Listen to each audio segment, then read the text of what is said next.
Good morning Pilipinas, 5:18 ngayong umaga at kasama nyo nga po ang Panahon TV na nagpapasarap ng inyong agahan. At mga kababayan, ng ating programa ay kabalikat ng sambayan ng Pilipino sa pag-unlad ng ating bansa. So sa puntong ito, silipin po natin ang public service announcements para po sa ating kaunlaran.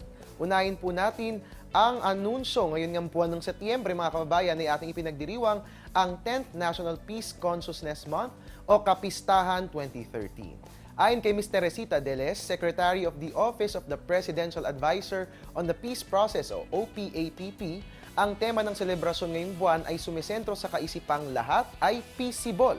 Anya makakamit natin ang kapayapaan kung ating nanaisin. Sa September 21 ng OPAAP ay sasali sa Global Celebration ng International Day of Peace through the Kapistahan 2013 na gaganapin sa Liwasang Aurora, Quezon City Memorial Circle sa Quezon City. Suportahan po natin itong event na ito ng mga kababayan. Spread the word, spread love, and spread peace. At ngayon naman po, ang pangalawang anunsyo ay mula naman po sa Meralco. As usual, maintenance operations po tayo mga kababayan. September 7 nga po ngayong araw sa Cabuyao, Laguna, sa ganap na alas 10 ng gabi.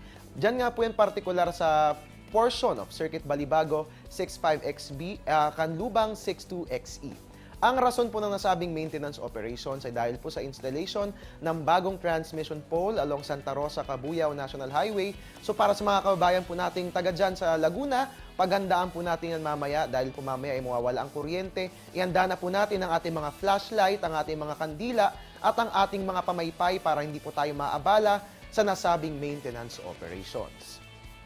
Pangatlo naman po, ang anunsyo mula po yan sa 12 National Convention on Statistics. Gaganapin po yan sa darating na October 1 to 2 at dyan po yan sa Mandaluyong City. Para po sa mga interesadong lumahok dyan po sa nasabing convention, pwede pong tawagan si Mr. Jose Baroy o si Ms. Eunice Tamasen sa mga numerong 895-2767 at numerong 890-8456. O pwede rin po mag-email dyan po sa nscb.info@gmail.com or pwede mo bisitahin ng kanilang website sa ncs@nscb.gov.ph. At suportahan po natin yung mga kababayan dahil mahalaga pong factor ang statistics sa pag-unlad ng ating bansa. At ngayon naman po, susunod naman po ang anunsyo mula po sa PNP o Philippine National Police at magaganap nga po ang PNP Promotional Exam sa darating na September 19 to 21, 2013.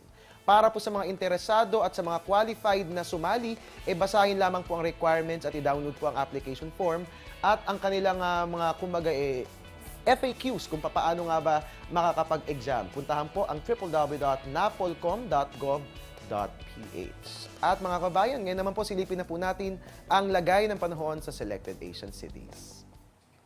Unahin po natin sa Taipei, mataas pong temperatura, 28 to 36 degrees Celsius. Pinakamababa po sa Beijing, China, meron tayong 17 to 29 degrees Celsius.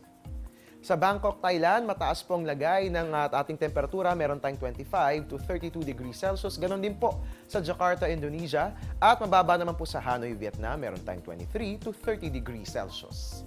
At bilang panghuli sa Ho Chi Minh, Vietnam, mataas pong temperatura, meron tayong 25 to 33 degrees Celsius. Pinakamababa naman po sa Brunei, meron po tayong 24 to 30 degrees Celsius. At ngayon naman, syempre pa, kung pinuntahan natin ang Asia, puntahan din natin ang iba't ibang sulok ng mundo. Alamin po natin ang lagay ng weather sa buong mundo. Atid po yan sa atin ng World Meteorological Organization o WMO. Unahin po natin sa USA and Canada, meron po tayong 21 to 33 degrees Celsius. Mataas po ang temperaturang yan.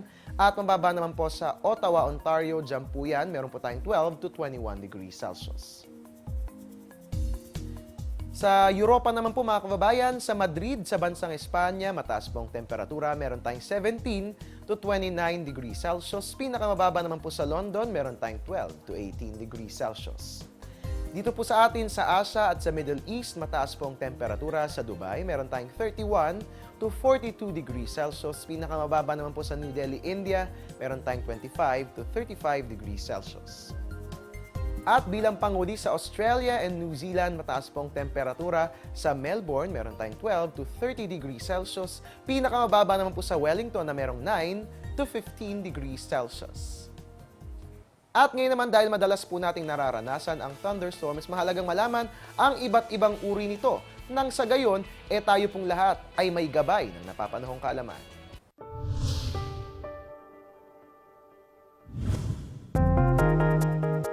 Ang thunderstorm na nagdadala ng pag-ulan, pagkidlat at pagkulog ay may tatlong kategorya.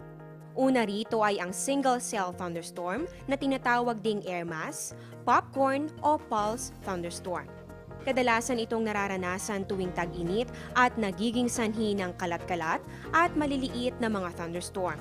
Hindi ito gaanong tumatagal at paminsan-minsan din nagdadala ng malakas sa pag-ulan at hangin, maliliit na hail at mahinang tornado. Sa multi-cell cluster thunderstorm naman, maraming mga cell sa atmosfera ang sabay-sabay na gumagalaw. Ito'y nagdadala ng malakas sa pag-ulan ngunit maaari rin magdala ng hail, malakas na hangin at tornado. Ang multi-cell line o squall line naman ang thunderstorm na karaniwang itim na ulap na tinatakpan ang west horizon. Ito'y tumatagal ng ilang oras at lumilikha ng mapanganib na hangin at hail. Supercell thunderstorm naman ang tawag sa pinakadelikadong uri ng thunderstorm dahil sa dala nitong malakas sa tornado, hangin at pag-ulan ng hail. Nakakalika ito ng mesocyclone na sanhi ng malakas na hangin na gumagalaw pataas. Karamihan ng mga tornado ay nabubuo dahil dito.